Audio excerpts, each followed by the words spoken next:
having that dream again. We are the emissaries from the void. All right, so welcome back to Emissaries from the Void. I'm Ari. And I'm Tristan. And we have found ourselves in a strange land. Oh yeah, this might be the voidiest movie that we've worked with. Yeah, certainly the one where I can talk the most about the metaphysical and supernatural. Yeah. So Tristan, before we get started, do you want gold? Yeah. Yeah, so this week, my lovely listeners, we watched The Holy Mountain, which is a film from 1973. By Alejandro Jodorowsky. Yes. I said it this time, so you don't have to stumble over it. Thank you. So before we start getting into it, I want to say, if you want to watch along for this podcast, you should know there is a lot of nudity and sex and disgusting imagery. Yeah, so some grotesque imagery and animal harm. I think we can fairly certain say some animals were harmed in the making of this film. Oh yeah, definitely not PETA approved. At least some toads blew up. Some chickens were slaughtered, at the very least. Yeah, and then the carcasses that they're walking around with in a few places, those look really real. They look really real. I don't know if... they're either really good effects, which is impressive for the 70s, or they are skinned dogs. And horses. And horses. Pigs. And there's a lot of... if you're a sensitive animal lover, this is probably not the movie for you. That said, would you like to ask the magic question to get us started? Before, I would like to just kind of get into a quick summary of the just so that people understand what they're about to get into. Yeah. So The Holy Mountain is a surrealist, what I would call a dreamcore movie with modern words. Okay. Surrealist for the time. That's what the genre was called back then, but I would feel like it's very dreamy. Again, kind of fitting with our vibe and definitely very voidy. But effectively, it follows a person who's referred to as the thief as he goes on a spiritual journey towards enlightenment. And there are other characters that are met along the way. And generally, this movie has a lot of things to critique about society. It has a lot of things to say about spirituality in and of itself. Even though I would say it's a very pro-occult movie, it's definitely making a lot of critiques about that whole process, especially when we get towards when they start to actually get to the Holy Mountain. We'll get to it, but I feel like this movie is definitely talking about how there's a lot of wrong ways to go about obtaining enlightenment, and there's really only a couple of right ways to do it. That's at least what I think it's saying. So with that context out of the way, and you have been warned, this is a graphic movie. Tristan, do you want gold? Yeah. What's this movie? That's how I remember it. That's kind of an exaggeration, but the thief gets asked this question and his face just lights up and he's like, yeah. That's the only voice I can do for it. It's okay. It's perfect. So what was this movie about? I feel like that's what you just said, kind of. No, what was it about to you? Okay. I gave a synopsis. That's not what the movie's about. Okay. I mean, it's about search for enlightenment. Did I ruin it? I mean, it's fine. No, it's fine. Okay, but it is. It's about enlightenment. As someone who is not an occultist, how did you feel about this movie? What did you think it was about? I'm going to read it from a very occult lens because I am an occultist, but I want you to tell me as an atheist, how did you feel about this film? How I felt was confused and not in a bad way, just kind of along for the ride. There's a certain type of movie or I guess, media in general where I don't get it, but I'm just happy to be here. I can enjoy things on a subconscious level without understanding them. That's valid. That's a valid way to interpret art. Yeah. I feel that way about paintings a lot. Yeah. For me, when it comes to movies or plays or anything like that, where it's like a multimedia experience, I feel like my media literacy is really on par for that. But when it comes to like paintings, I don't know. Gotcha. So like I can appreciate that. Like if I see a really cool painting, I'm like, and they're like telling me that this is about war, I'm like, okay, I believe you, but what? Yeah. I just see a very, very aesthetically appealing thing. Yeah, for sure. And this is a pretty aesthetically appealing movie. It has a lot of powerful imagery. Like we said, some of it grotesque, some of it disturbing. But for me, it never like crossed a line where I was like really cringing. It's vulgar, but it uses the vulgarity to emphasize a point. Yeah. And never does it use the vulgarity just for the sake of the vulgarity. Yeah. So yeah, honestly, it feels a lot like Mad God, and we talked about that when we were watching. Yeah, that's right. Yeah, a lot of it feels very similar to Mad God by Phil Tippett. Yes. Yeah. But whereas Mad God's theme is just about the suffering and about pain and about that cycle of pain, this is about how that suffering can be ascended from, but you also still partake in it even when you're at the end. That's how I feel about it anyway. Like, okay. Because all of the people that represent planets in this, which we'll get into, they all are inflicting suffering upon the world. Yeah. Through their own exaltation as occultists is causing suffering on the world because they are in and of themselves focused on their own enlightenment at the cost of everyone around them. Okay. Yeah. Another thing that's similar to Mad God is kind of the structure, at least of the first act. This movie is kind of pretty neatly divided into 3 sections. And the first section has this kind of like progression through the suffering, and like it's very similar to Mad God. And what is the name of the character in Mad God? Oh, the assassin. So the assassin is kind of like being lowered down through all of these levels, and you kind of see the progression of suffering and like how one thing leads to another. And it's kind of similar. Holy Mountain, we start with a character who is called the Thief. Yes, and he's got the Fool card on him. So he's the tarot representation of the Fool is the beginning. It's the first of the Arcana.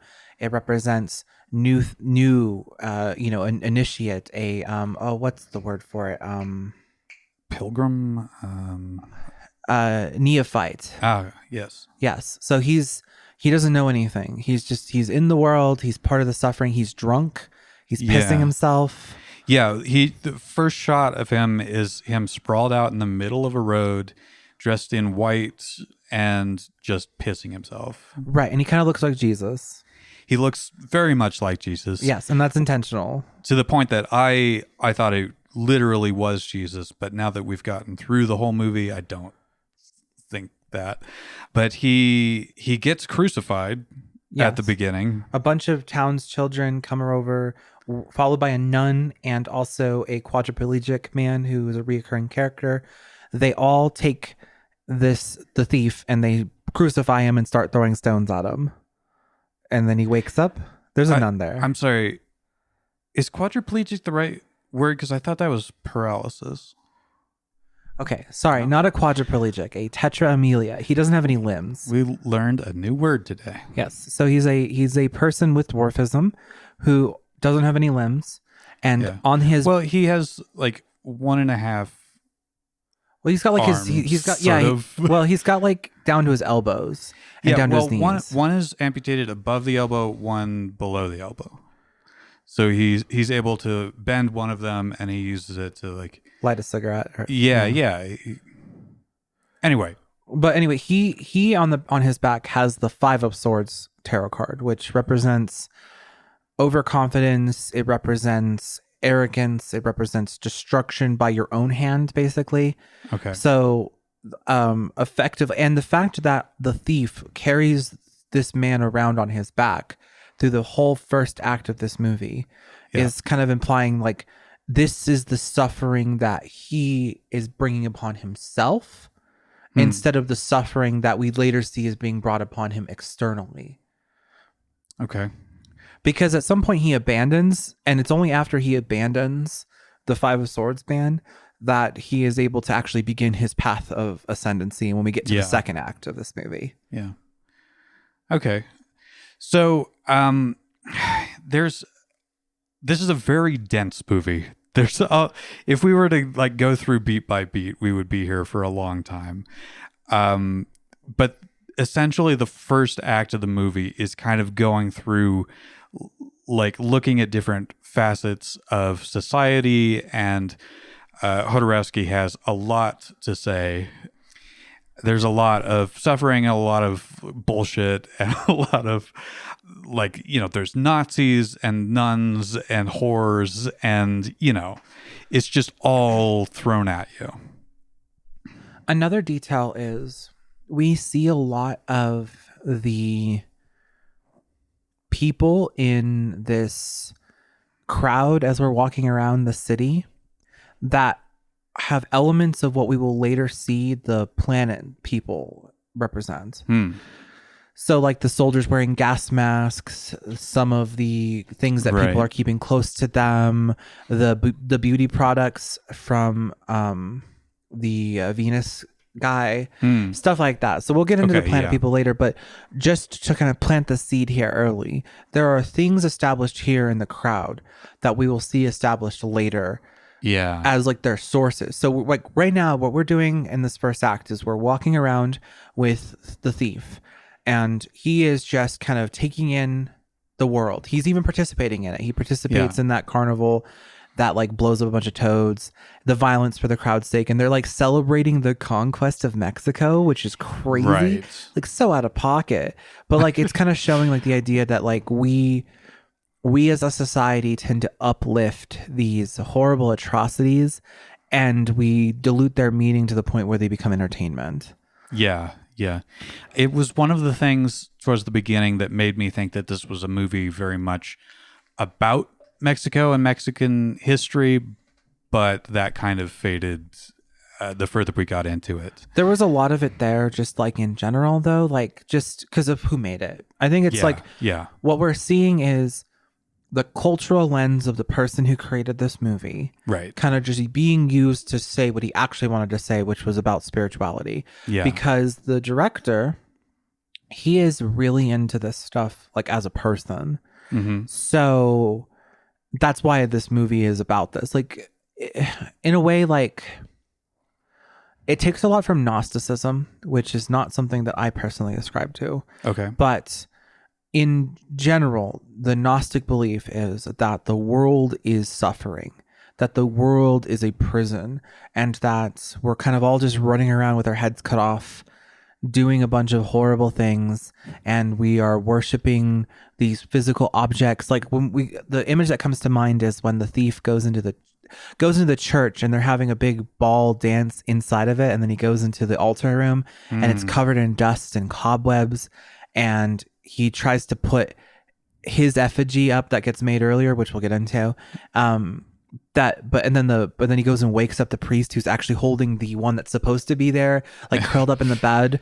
Like the idea is that this priest cares more about this physical idol than he does about the elation of God. Yeah. And like, because the church is in neglect. There are ungodly things happening in this building, and it's covered in dust. No one's been here to worship in a really long time.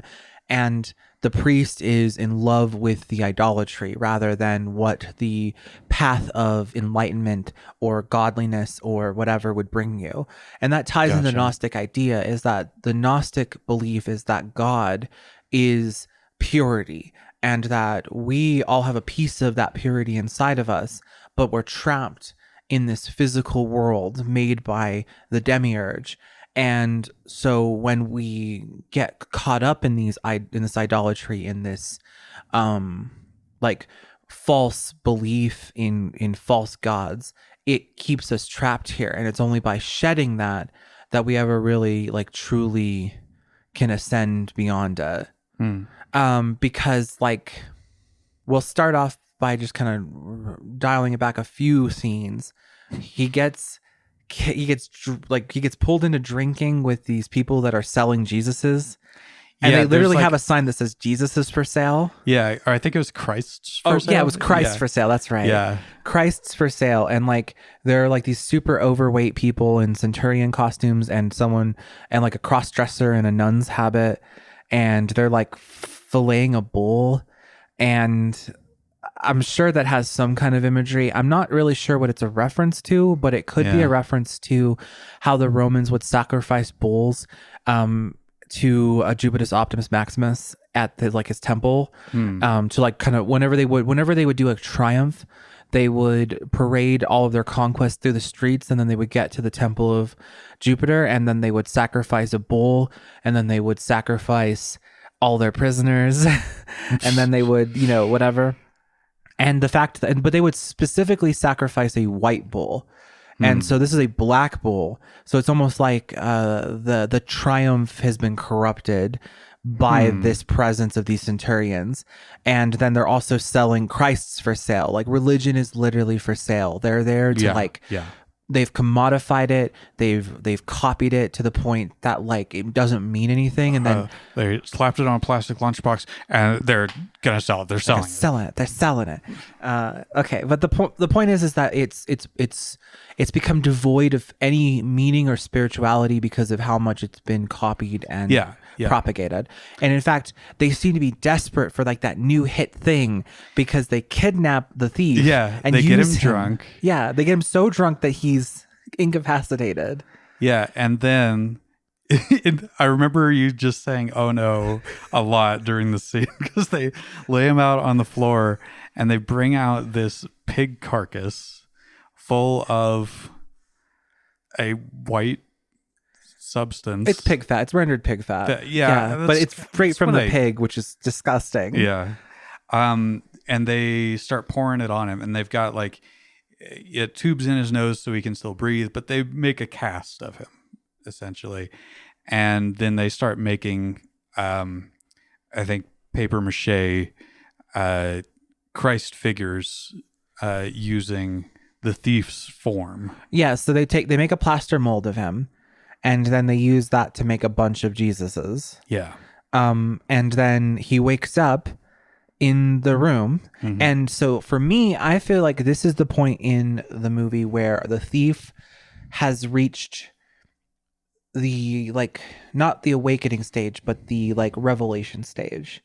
So for here in the occult, no matter what discipline that you follow, there is this idea that at some point you will reach a critical mass in your life where you begin the journey for whatever reason it is. And so by seeing himself used to make this idolatry, basically, he freaks out, he panics, and he destroys all of them but one. Yes. And then he carries that Jesus around like a cross, basically.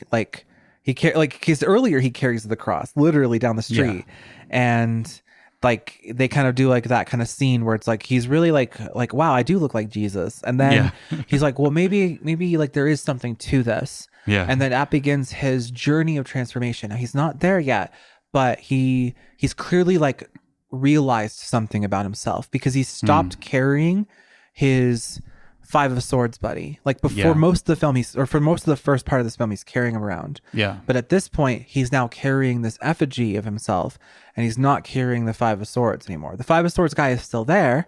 Yeah. But he's not carrying him anymore. Yeah. And then that's when we see him go. He takes this effigy of himself into that church. Like it's like he leaves where he was, and he's like autopilots to this church. He's like, I gotta go take this to this church. Maybe they'll help me understand what's going on here. Maybe like, maybe that will help me, because he goes right into the church and then he puts it up on the mantle. He's like, okay, well, maybe this is where it belongs. Like, clearly this is where the idol belongs. And then he goes and wakes up the priest, but the priest is hugging the actual idol in the bed. Yeah. Like I said earlier, so attached to the actual imagery of things, not really understanding the like spirituality of the things.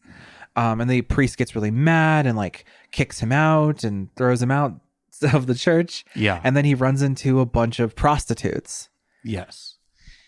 And I believe we've seen them like once before this scene. They were all praying at an altar. Yeah. So a gaggle of horrors runs into Jesus. I feel like this should be a bad joke, but yeah, one of them's a kid too, which is really messed up. Yeah, and they don't. It's not like that audience. Like the director of this movie is being very critical of like how we groom young girls to be like this.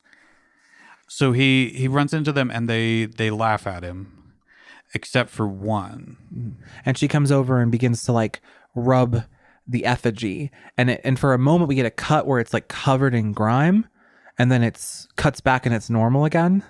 Yeah. So it's like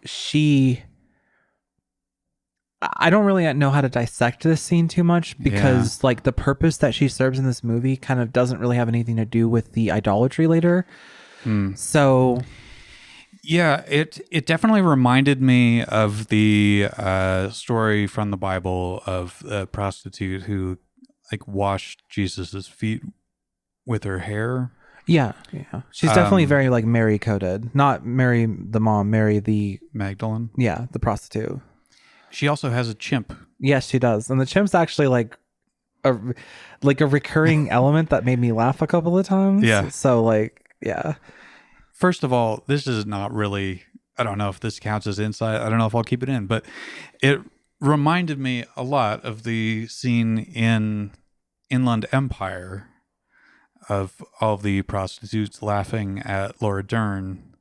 And I don't know if there's anything to like pull out of that, but at least a serendipitous connection. Yeah. Well, so like, whereas Inland Empire is very much critiquing the patriarchy and how like society views women, and like the degradation of womanhood over time, basically, like because of the patriarchy, not because women are liberated, but because women continue to be put in these places where they are forced to be prostitutes of some sort or another. Yeah.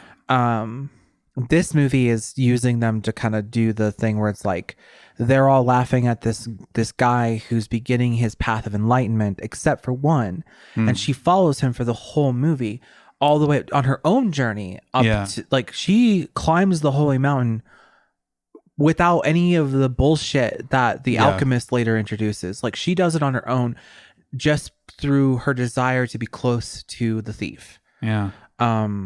Which I think there is something to that. You're definitely onto something, a comparison. It's like the idea that, society puts women in a box and then turns around and expects them to put out while also shaming them for it.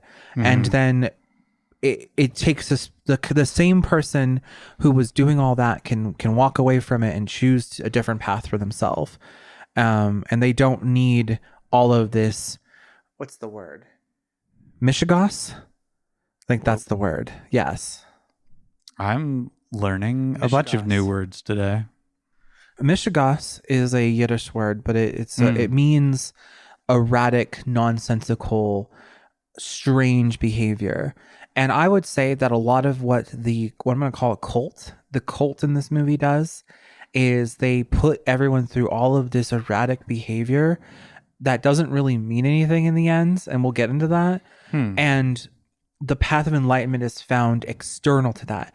It doesn't really matter what rituals you're doing. It doesn't really matter what you're doing. It matters that you are trying to climb the mountain. The climbing of the mountain is the task, not how you get there. And we'll get into that a little bit when we get to the third act of this movie. Because I know exactly where you're dividing the lines based on what you're telling me. But effectively, this this girl, the prostitute, she doesn't really have, no one has names really in this, Right. but the prostitute, she follows the thief for the whole movie, Yeah. and she goes on her own little path of ascendancy, her own path of transformation. Yeah. And she does it a different way than he does, but they both end up in the same place at the end. Yeah. And I think that that's kind of telling to the point that this movie is trying to make about spirituality. Yeah. So after the prostitute begins following the thief, his effigy turns into cake, and they start eating it. And so it's very much like he partakes in his own communion. So it's kind of one of those things where it's like we carry around this effigy of ourselves. We have this idea of who we are. So once we reach the point where the thief does and have a crisis, we then start on the path of transformation to know ourselves, and we create this effigy of who we are in our minds. And it's only by the dissection and consumption back into ourselves of that effigy that we really can start taking the first steps. Because, so, to kind of make it clear, occultism is the path of transformation through understanding yourself. That's all it is. So it's not some spooky devil shit. It's not some like pact with demons. It's the process by which you learn who you are. That's all the anything else anybody tries to tell you, they are selling you on a religion. They're selling you on a cult. The point is that you should learn who you are deep down inside on a fundamental level. And because once you learn who you are deep down, that's when you can change who you are deep down. The only way for you to escape the cycle of your own suffering is by learning who you are, so that you can then know what you need to change about yourself to stop suffering. That's the central engine that drives esoteric knowledge. Okay.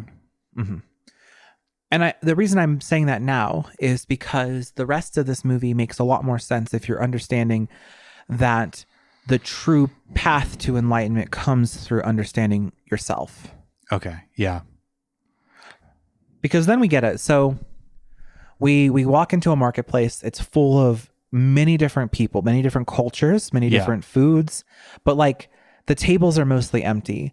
Basically, every single one of these people, and this is something that's a theme in Gnosticism and in Hermetics, which I'm a Hermeticist. Okay. So the idea that every single person, every single religion has something on their table. They have some food, they have some spiritual food, but their tables are not full because they don't understand the full scope of things. They see parts of it.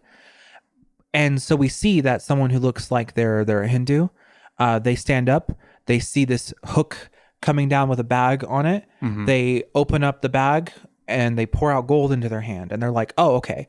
So this person has gotten some spiritual wisdom. They've gotten some enlightenment from their path. But the thief is like, oh no, I want gold. I want that enlightenment. So instead of sending things up and trying to just get it down from the hook, he jumps onto the hook and sends himself up into the top of the tower, because this hook comes down from like a massive tower. And so it's the idea is like he's trying to do it the quick way. He is trying to reach enlightenment by just brute forcing it. And he literally, like, he walks up to the barrier, he cuts it with a knife, he goes into it, like he forces his way into. He's gonna cut a bitch for some knowledge gold. Exactly. And like in character, it's for actual gold, but obviously within the imagery of this movie, it's enlightenment. Yeah. So he runs in, he attacks, he this guy, the alchemist is his name. Although when we were watching it, we were calling him like the master or yeah, it seems like, because he refers to himself as the master. Yes. And I thought he was kind of like a stand-in for God for a little while. Like he kind of represented divinity. Yeah. And I think he still does, but like my relationship with him is a little different. But yes, this begins the second act of the movie, so the first act is the world's suffering. Yes. And the second act is alchemy. It's explaining the principles of alchemy to you as the audience member so that you can understand the third act better. Yeah. Yeah. So Thief comes in, he attacks the alchemist. who is played by the director of the movie, Hodorowski, in this pretty cool hat. And honestly, his outfit's really cool. I want like a video game to have like his outfit as like Yeah. like an unlockable or something. You know what that I would mean? be Like cute. Yeah. like an RPG. Could you imagine like running around an RPG at like high level, being a mage, looking like him? Yeah. Honestly, the cult in this movie has the coolest outfits. Yeah. So he's got these robes and hat, and this is actually the second time that we've seen him, because there is like kind of a prelude to the movie where it's just him doing this ritual where he has two women who look like Marilyn Monroe, and he shaves their heads, he takes off their makeup, he takes off their rings, he kind of purifies them of all of their what can we call it? He takes the world away from them, basically. Like the idea of like shaving your head as a sign of humility before God, and giving up all your worldly possessions, like. And it's a theme that comes up later. We'll get into it, but like this cult, and I use the word cult not in the like negative sense, but in the like historic mythological sense. This is a paradigm to which you achieve enlightenment. This is not the only one, but this is a path of enlightenment. And this path of enlightenment is one where you're asked to give up your worldliness to pursue transformation. Yeah. And so the prologue is kind of establishing that principle of shedding the world from yourself so that you can then achieve. Yeah. He's kind of taking them down to just themselves, shedding their layers of artifice, if you will. Wow, it came full circle. Yeah. But so this is the second time we're seeing him, but this is the first time that he speaks, and he essentially defeats the thief with judo and magic. Yeah. And he like locks his chakras. Like he hits his chakras and paralyzes him. And then this is another instance of Gnosticism. This is why I think this is a very Gnostic movie, because they like pull back the thief's hair and they reveal that he's got this bulb, and they cut into it and like they a pull, tumor. Yeah, and they pull like a jellyfish thing out of his neck. And this is literally a thing in Gnosticism. They believe that there are these void demons called archons that they possess us, and they cause us to act against our own enlightenment. And it's only after the alchemist removes this archon from the thief that he then asks him, do you want gold? Yeah. Because basically the idea is that the alchemist can see that this man is motivated to achieve enlightenment. He can see that he wants it, but he also understands that he needs to be purified first. He needs to learn how to let go of a lot of the things that are going to hold him here. And that's represented visually by removing the archon from his neck. But it's also represented story-wise through the process. Like the rest of Act 2 is literally just his induction and his training. And there's actually a lot of genuinely good occult magical principles that are given to the thief in this second act. Yeah.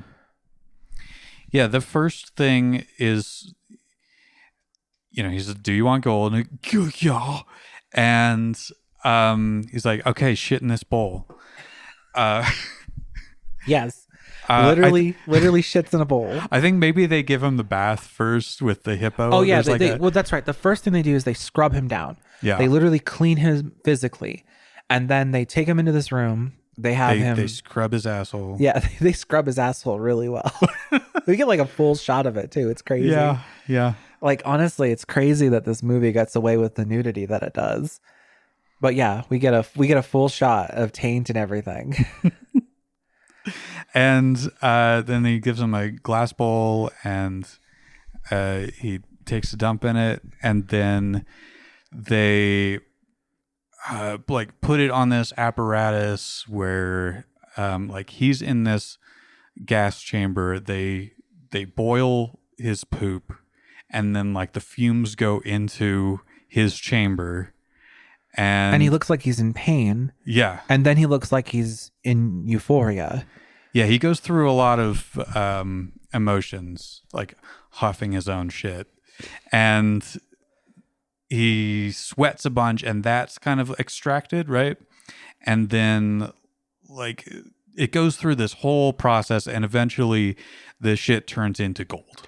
Yes, and like, then that's the long and short of it. And then the alchemist says, "You are also excrement. You can turn yourself into gold." Yes. Which is a founding principle of the occult, is that through the principles of alchemy, you can spiritually transform yourself into gold. Gold, even the ancient alchemists did not think they were actually making gold. They encoded spiritual practices in this doctrine because they were hiding them from the church. So the idea is that, so when you look, there's a lot of medieval art, and when you look at it, you see medieval art. But if you understand what the symbols mean, you actually can read alchemical instructions from these images. And there's actual physical alchemy. Like there's a bridge basically between what would become chemistry, right, and the spiritual practice of alchemy. And they were one thing together for a really long time. And then over time, the church adopted alchemy as like a physical thing, making salves, making tonics, making elixirs. Some people were trying to make an elixir of immortality, elixir of life, all that stuff. Of course. But the real heart of the matter, there's weirdos in every religion that take it too seriously, that don't understand the foundational principles. But effectively, when we watch this movie, it's showing that, like, you can turn shit into gold. You can take yourself and everything wrong with you, everything that's bad about you, maladaptive about you, everything that makes you struggle to understand, to function, to all this self-hatred and self-doubt and imposter syndrome. And through the principles of alchemy, you can apply them to your life.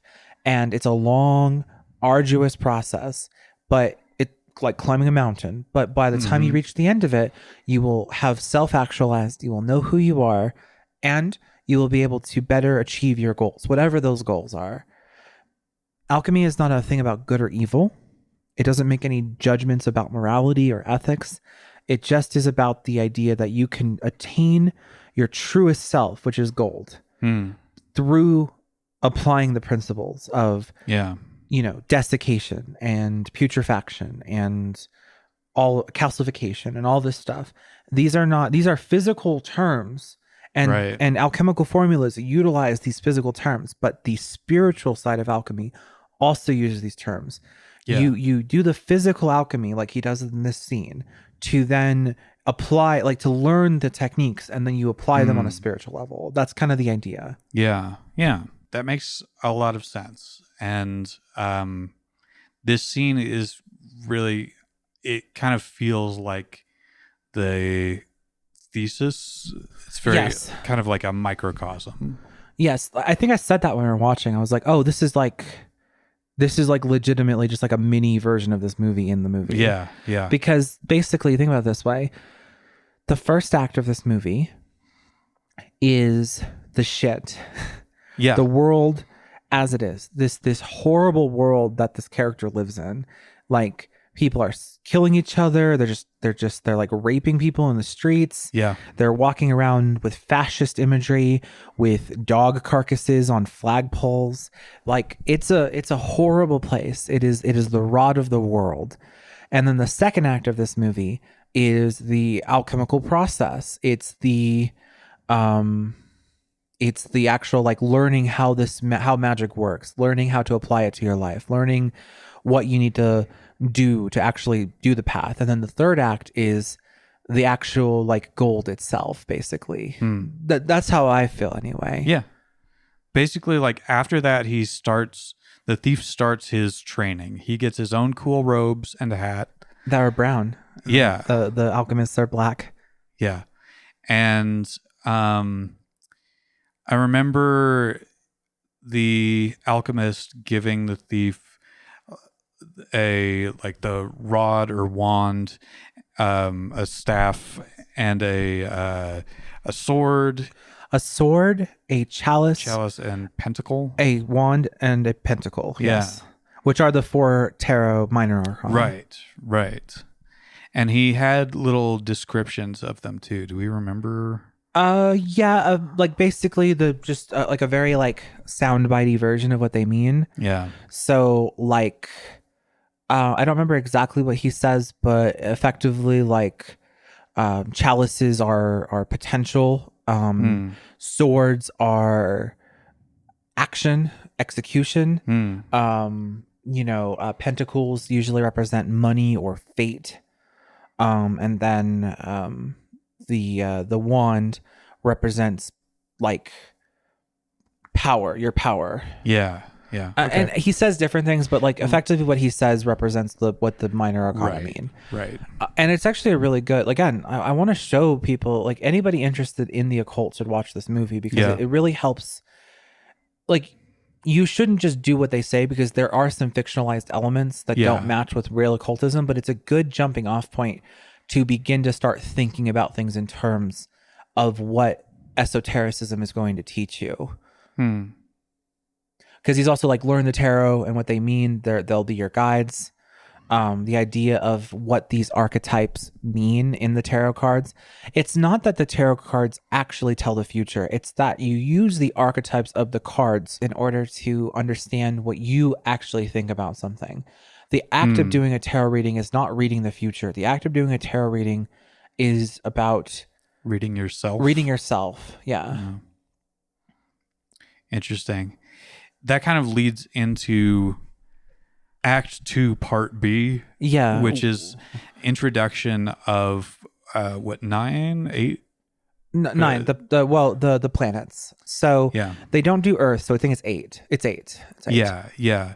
Because maybe the thief represents Earth. Yes. Yes. Yes. So these other 8 characters that are represented by each of the planets each get their own like little introductory movie, like they're very 70s thing. It kind of reminded it reminded me of the Willy Wonka and the Chocolate Factory movie when they just start doing the random vignettes to like other people. Like Augustus and I've seen it in other 70s movies. I think it was just kind of like one of those in vogue things to do in movies in this era, like just do cutaways to other unrelated bits, basically, or well, they're related but like thematically related, but to like kind of set up these characters. And I mean, you'll still get that in movies today, but it's just it's the tone of how it's done. It's like a little and like they introduce themselves and their planets.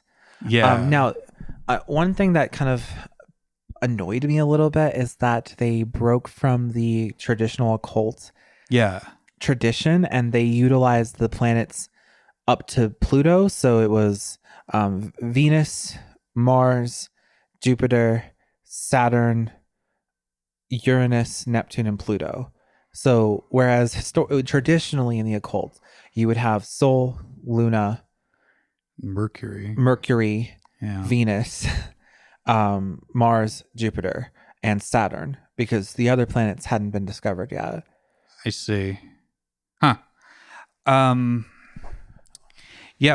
What is most interesting to me in this section is that you started saying, "Oh, they're doing this wrong. This isn't Mars."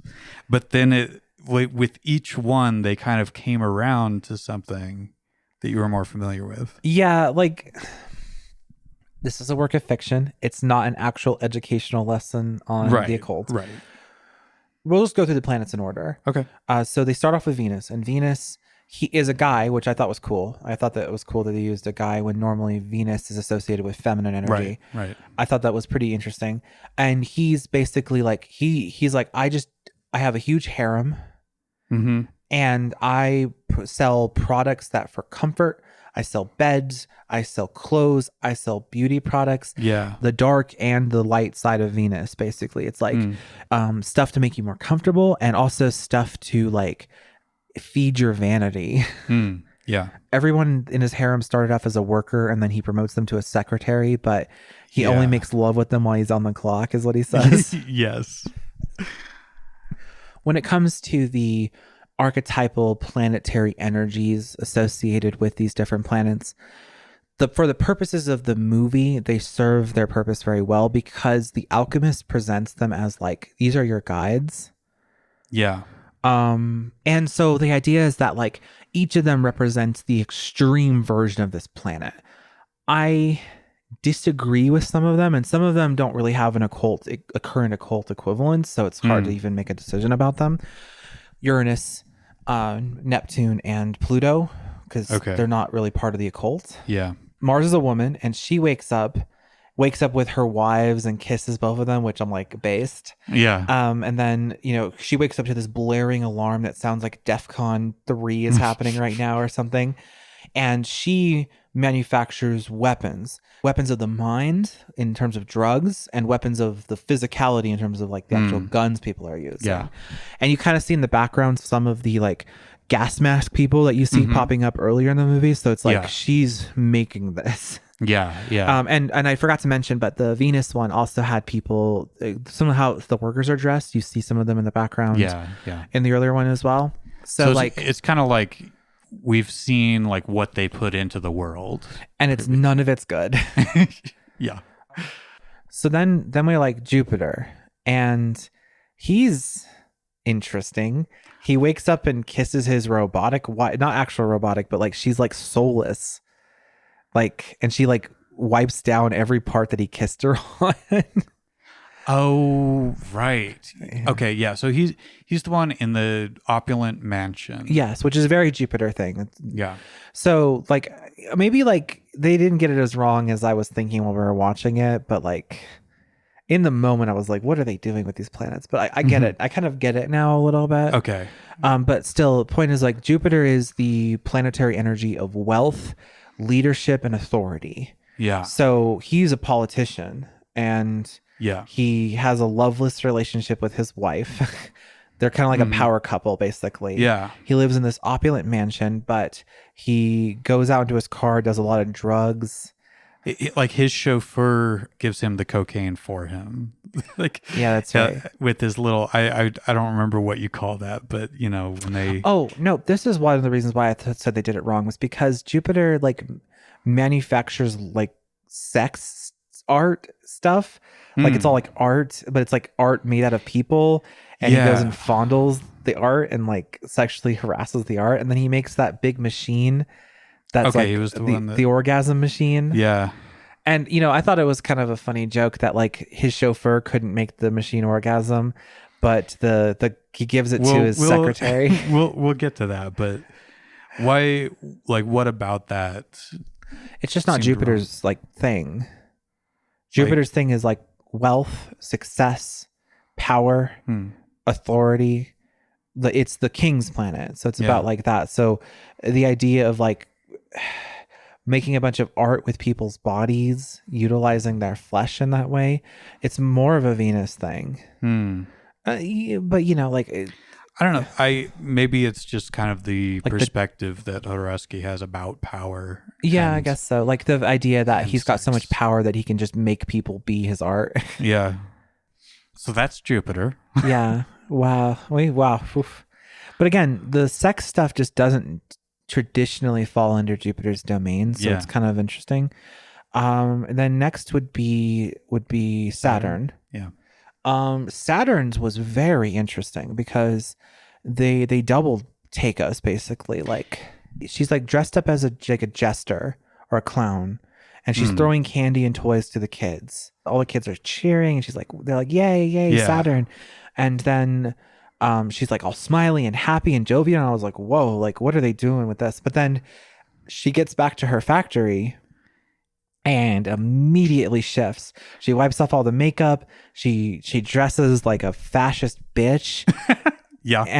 She's like the whole thing with her is like she dominates the minds of children in order to shape the future generations. Yeah. And her whole factory is staffed by older people, by geriatrics. Yeah. And like, so it's a very interesting interpretation because Saturn is the planet of harvest, the planet of ends, the planet of death. Basically the idea is that Jupiter and Saturn represent the two sides of the celestial paradigm. So you have Jupiter, which is triumph and life and kings and all being in power and like being at the height of your power. And then Saturn is the end of things. It's the time of decay. It's what sets up for the next cycle, that kind of stuff. And so the idea that Saturn is a person who is manipulating the next generation in the cycle by making them hate who they're supposed to, so that they're ready to go kill people in the future. Yeah. That's literally how she describes it. Is like, is it the old people who like determine? It's a computer. Okay, they like algorithmically determine like who they're gonna genocide next, basically, and then Saturn starts training kids to be racist in the right way, to hate the enemy so that they're ready to go kill them in the future. Yeah, it's really fucked up. The future fight is going to be with Peru. And so like all of the stuff that she's doing inside of her little vignette is orchestrating toys and comics and children's entertainment that all helps reinforce the idea that Peruvians are going to be the enemy, like put it in their subconscious. Yeah. And she made a drink or something that tastes bad and is the exact skin tone of like Peruvians, and gave it a Peruvian name. I don't remember exactly, but it's like kind of the most blunt of the critiques in this movie, I think. And I think it's very effective. I agree 100%. I think that Saturn is definitely the one where through like they subverted my expectations on how they were going to represent Saturnal energy, but they impressed me with how they actually did it. Yeah. I would agree with you about that. I definitely think it's definitely the most direct. And I think that the other planets could have been, well, honestly, Venus is also really direct, I think, in what it's saying. Like the commodification of beauty to the point that even in death, we're like making it so that you can have sex with your partner in death. Oh God, I forgot about that. Yeah. They're like, we'll automate your corpse. Yeah. This whole like introductory montage is probably the most entertaining section of the movie, because there's jokes, like there's actual jokes. Like, I mean, I think there's jokes throughout, but these are like the most jokey. And like the movie goes from having no dialogue to like so much. Like the second act, there's so much talking. I think that's also what helps the jokes, because like a lot of the gags in the first act are very visual. And then once we get to the second act, that's when we're getting a lot of talking from different people, basically. Yeah. That's true. But anyway, next is Uranus.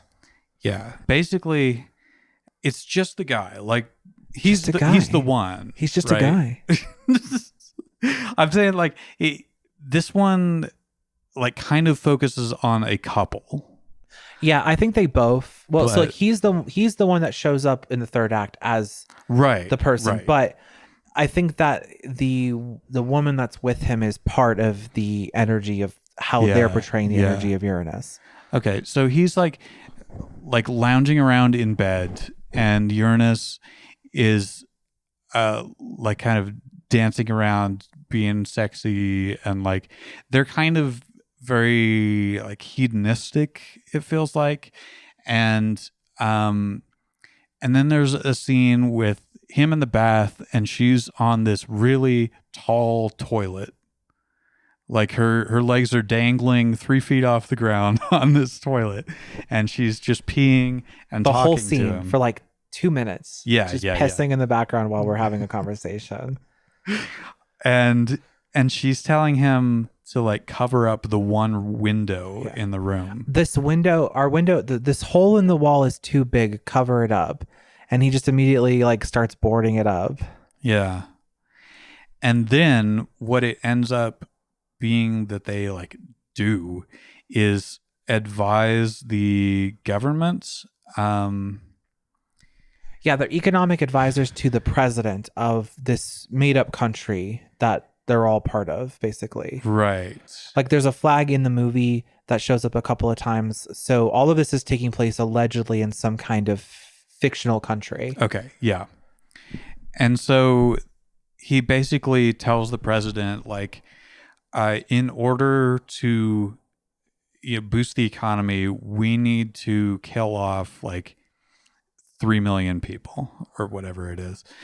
And then the president's like, all right, prepare the gas chambers, gas schools, gas universities, gas playground. Like, goes through this. I know, I lost it when he said all that. It was so funny. But like, so the planetary energy of Uranus, because like, okay, so in modern neo-paganism and modern occultism, obviously the other planets have gotten energy associations with them. So not historical, but definitely something that exists.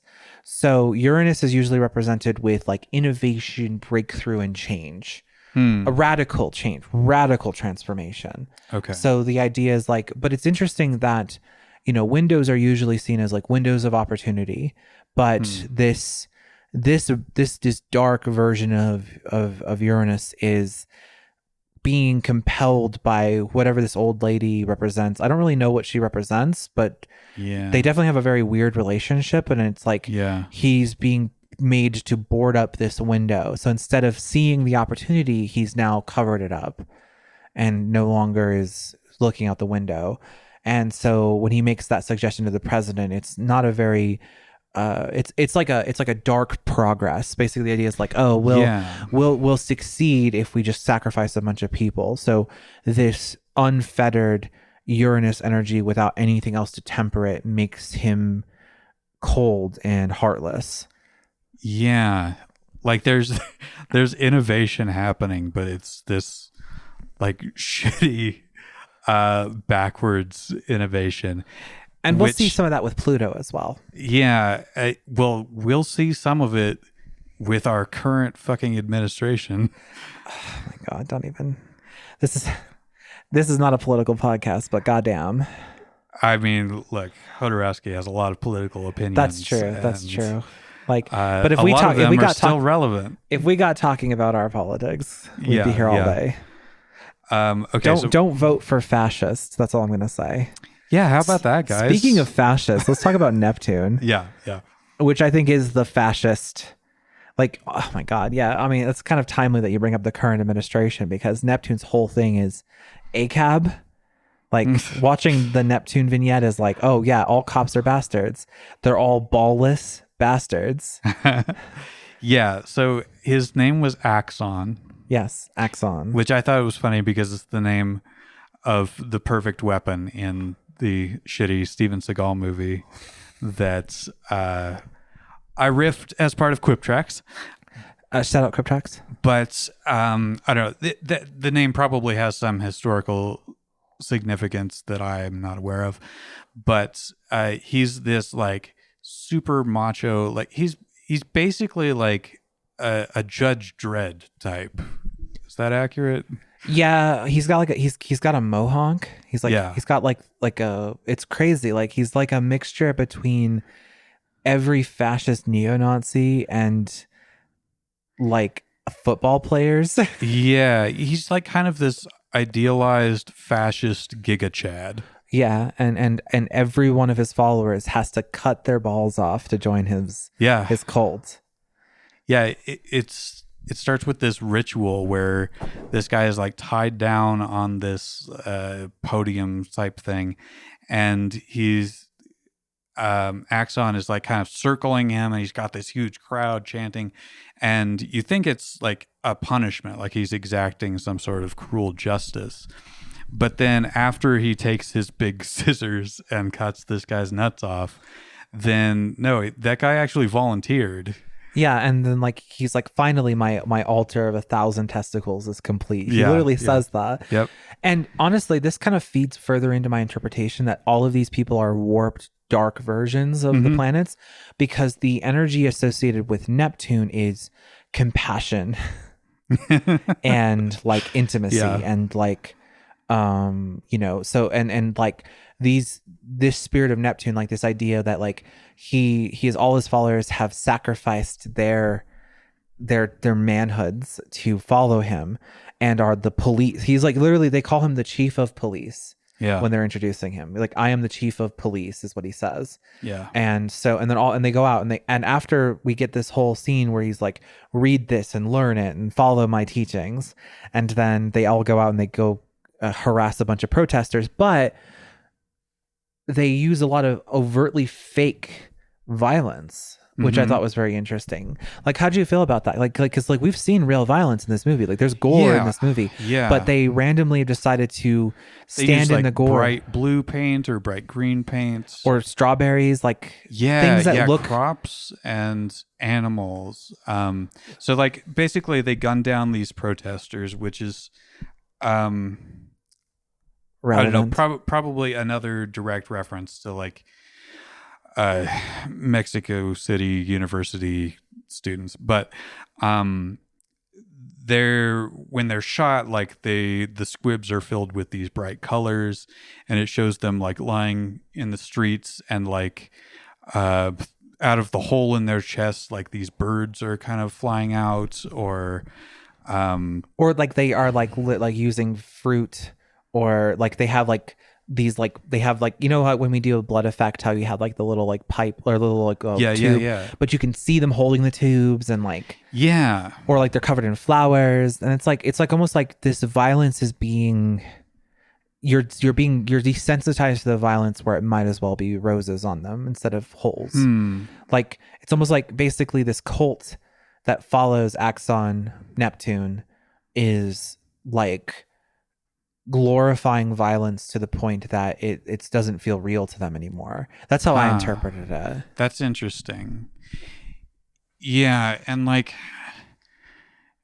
again, some of them are like crops and things, so like maybe that's like the good that they think that they're doing, like like they think that by this they are being compassionate by putting down these protesters. Basically, like they're keeping the world secure and safe. Like I said, this is literally the ACAB section of the movie. yeah. It's still, again, very interesting that like if you just looked at a lineup of these people, I would peg him for Mars. Yeah, you know? Yeah, exactly. But what they did with Mars made sense. But it's interesting that like Neptune is like another side of it, basically. Mars is the physical matter that makes up the atrocity engine, and Neptune is the gasoline that makes it go. So how I feel like we haven't quite fully explained like how you said like compassion and intimacy, like how that is warped into what we see here. Well, so the idea is that like a lot of times the foot soldiers of fascists will think that they are doing something for the greater good. Yeah. They're removing an evil from the world. They feel like they're being compassionate by sparing the world from the thing that they're removing it from. They've convinced themselves. Yeah. And there's like that intimacy of that brotherhood that unites them all, basically. Like in this movie, like they all cut their testicles off and like committed. Like the idea is that they've committed so fully to the cult that they're willing to sacrifice something permanent of themselves in order to belong to the brotherhood. And that's like a common theme in a lot of this, like again, it's like a corrupted version of it, basically. Like yeah. Like Venus is so when we talk about Venus, it's a corrupted form of love. When we talk about Mars, it's the corrupted form of like honor. Like it's like manipulating people into committing war and doing bad things so that it's justified to continue moving along that way. Instead of using war as a thing to defend yourself or to fight for what you believe in, they're using war as a means to capitalize on the continued endless enemy of the system. And then Neptune is there on the other side with its own baton, hitting anyone who dares even engage in the conflict. It's like it's Mars and Neptune are sandwiching society between the two of them and squeezing out suffering like a wine press. So do we have one more? Yes, Pluto. So he's introduced in this like fun building that has a lot of like circle cutouts and levels. Like it's fun architecture. To be honest, I'm interested to know if it's a real building somewhere or if it was a set. You know, it's interesting because all the planets except for Neptune start out with like almost like a positive thing, like or like an image. Mm-hmm. Neptune doesn't care about their image. Neptune just cuts a man's like fucking dick off, testicles off, like at the beginning. But all the other planets start off with something that's like fake image, whereas Neptune isn't. Neptune's very much straightforward about what it is. So Pluto starts out in this like amazingly opulent, beautiful house. And he's playing hide and seek with these kids. Yeah. He's being very whimsical.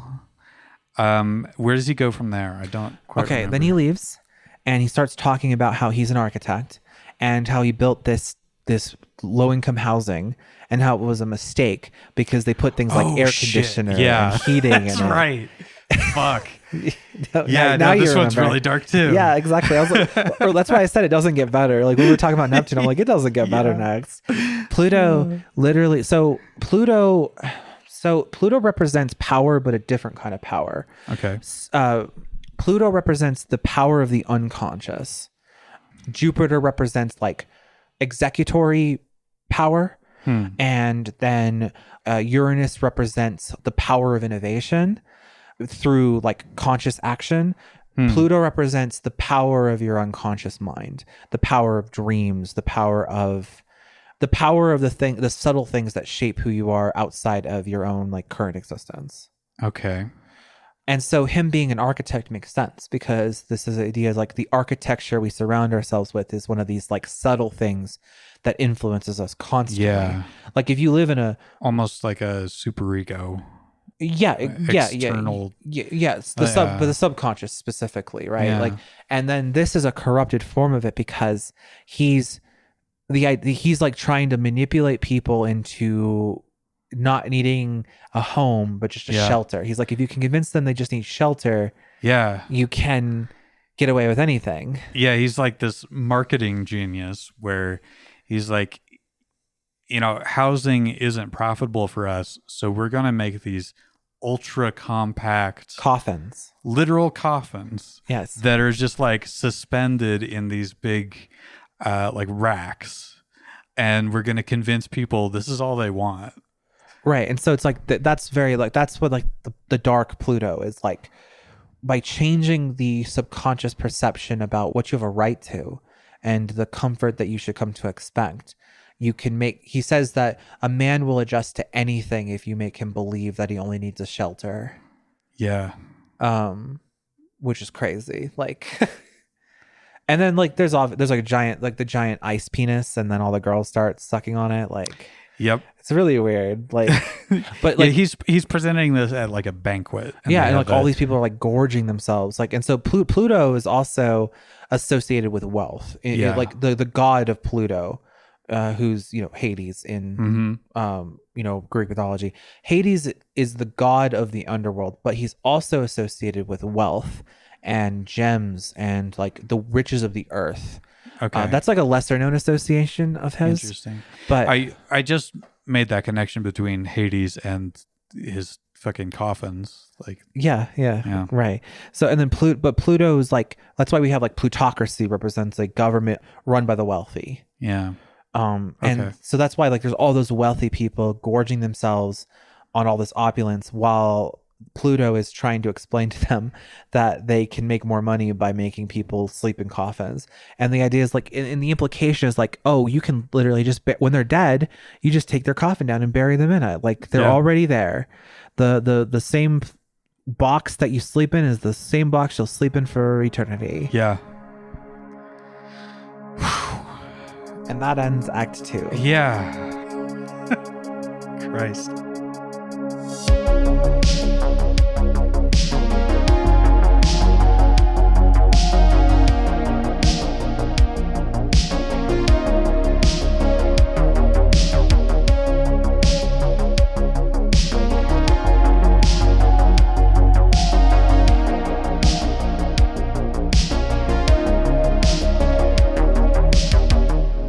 This has been Emissaries from the Void with Ari Stell Hawthorne and myself, Tristan Bowersox. New episodes will be released every other week with short bonus content we're calling liminals in the off weeks. The intro music is Now I Hear Little Dreams by Captive Portal, and the outro music is Arcadia by White Bat Audio. You can find us on Blue Sky at Void Emissaries, and remember that's single M double S. You can find Ari as Obscurity on most platforms and me on Blue Sky and Letterboxd as TB McQueen. The latter is where you will find our watch list and suggest movies you'd like to hear us dissect. You can also email us at emissariesfromthevoid@outlook.com to give feedback, alternate takes on the movies we've discussed, questions, suggestions, etc. Emissaries from the Void is a Void Opal podcast produced by TB McQueen Creative. For something completely different, listen to my other podcast, Fan Fiction Theater.